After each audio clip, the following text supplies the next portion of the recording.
We're going to be joined right now on the ground outside of the White House by Fox News' Lucas Tomlinson. Lucas, thank you so much for joining us here on Live Now from Fox. A very monumental day in the Middle East. What are we hearing from Biden? What are we hearing more from Washington, D.C.?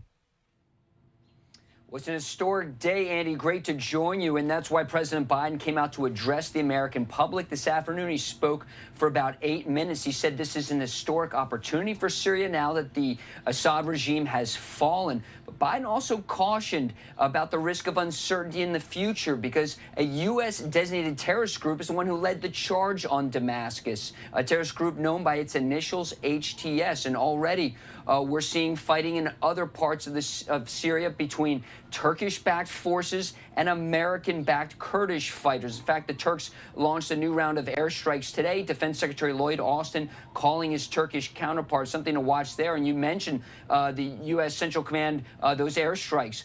It was a massive one today. 75 ISIS targets in all. B-52 bombers launched, F-15 strike aircraft, A-10 attack aircraft. Over 140 bombs dropped on ISIS. You know, previously you had Russian fighter jets and Assad regime jets flying over central Syria.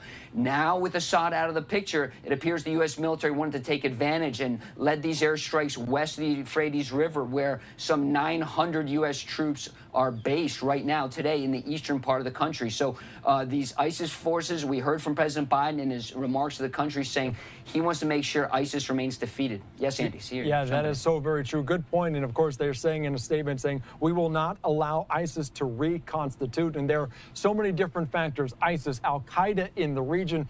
How much are they paying attention to this region and kind of figuring out what's to go? Because many people pointing to potential civil war in that country moving forward.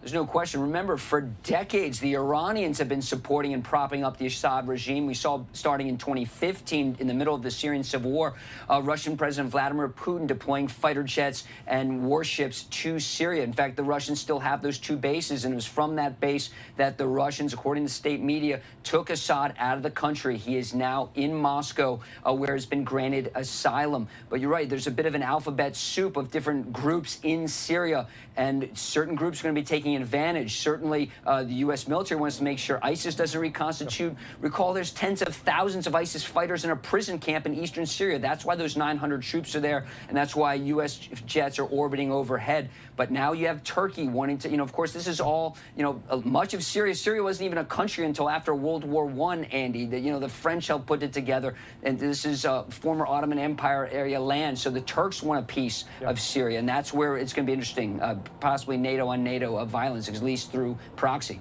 All right, very good, very interesting. One question I have before I let you go, and of course, as we saw Biden leave the room, there were questions about Austin Tice, an American journalist that was disappeared 12 years ago near the Syrian capital. Yeah. Are we hearing any more information about Tice and any operation to try to bring him home if they know a location or even if he's alive? Well, great point, Andy. We did hear from President Biden. He was asked by a reporter about Austin Tice. He's a Georgetown graduate, an American freelance journalist, and a former Marine Corps veteran who's been missing since 2012 while he was covering the Syrian civil war. His family actually came to the White House late this week to speak to Biden. They say they have a source that says Tice is alive. President Biden, when he spoke to people, says he wants to get Tice home. Certainly, with the fall of the Assad regime, this is a possibility that has grown just in the past 24 hours. So a lot of people are hoping to get good news about Austin Tice. Many people in Washington, certainly, and throughout the country, of course, want to see him returned. Yeah, very good. Thank you, Lucas. I appreciate your time, as always. Great breaking it all down on a very monumental day in that region. Thanks again. We appreciate it. Thanks, Andy. All right, thank you so much. All right, let's continue on here on Live Now from Fox. Great conversation, a live look outside of this on this Sunday, just approaching 5 o'clock on the East Coast. And I do want to put up just this post from the Washington Times saying Biden believes the U.S. believes Austin Tice, the journalist, is alive after disappearing in Syria in 2012. So plenty to get to in terms of this. Also, as we're learning that ousted Syrian leader Assad fled to Moscow, received asylum from his longtime ally, the Russian media said on Sunday. All right, let's continue discussing the latest with this new development here.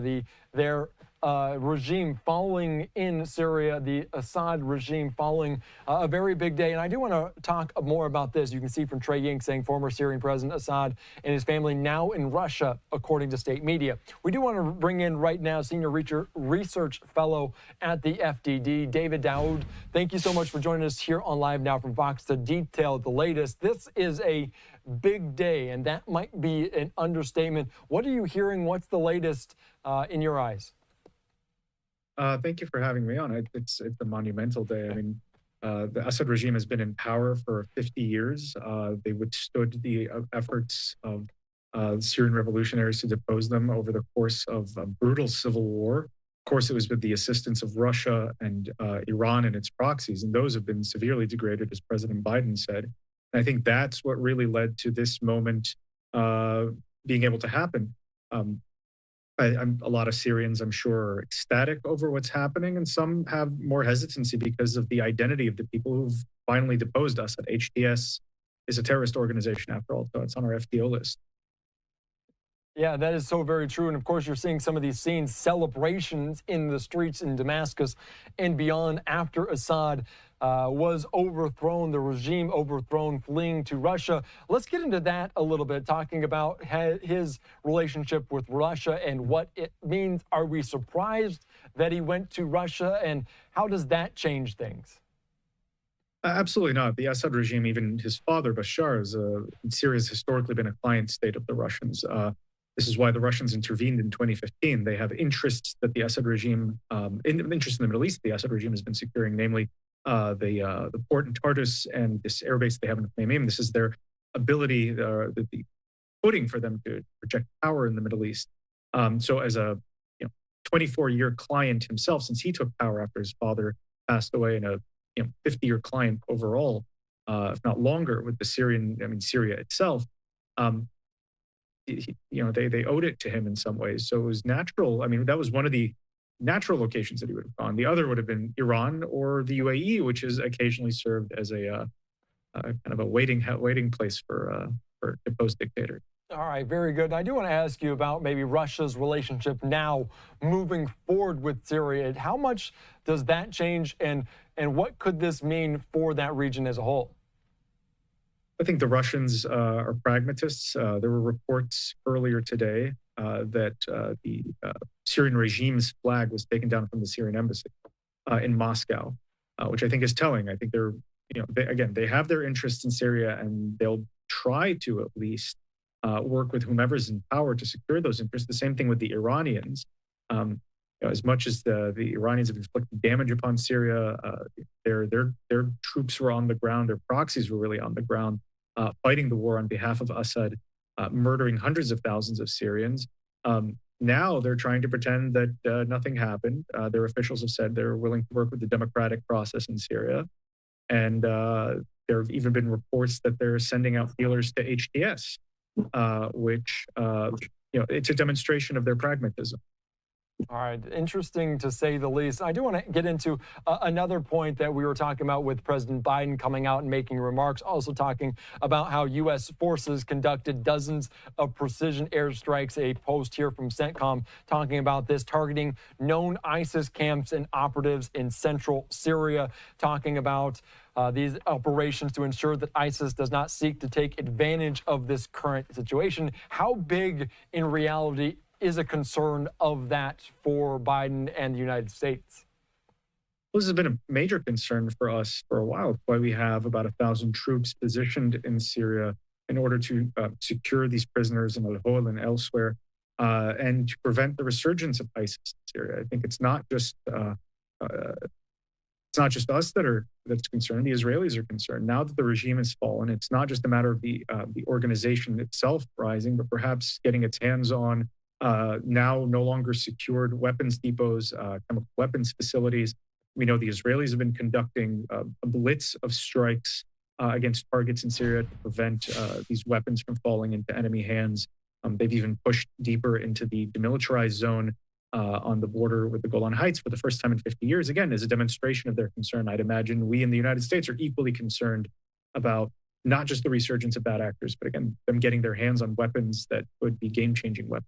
Yeah, watching and waiting to see what unfolds from the United States perspective. And this feels like it continues to splinter, but something that we've seen in Syria, it's splintering before. What's the likelihood of more unrest, a civil war, a power struggle in that country?